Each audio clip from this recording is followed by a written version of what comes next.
malgrat els anys, encara no havia superat l'empresonament a Montjuïc, on havia compartit moltes estones de solitud.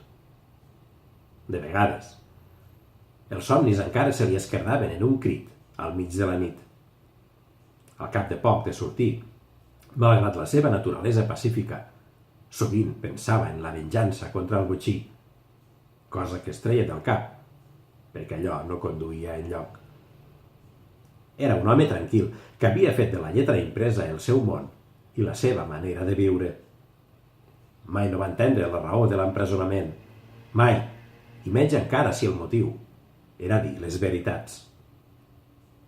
Ell era de naturalesa pacífica, però la ràbia era en qualsevol indret, en qualsevol carrer ombrívol, en la gana, en les condicions inhumanes dels habitatges, en els sous irrisoris, en aquella higiene que condemnava a la mort centenars d'infants.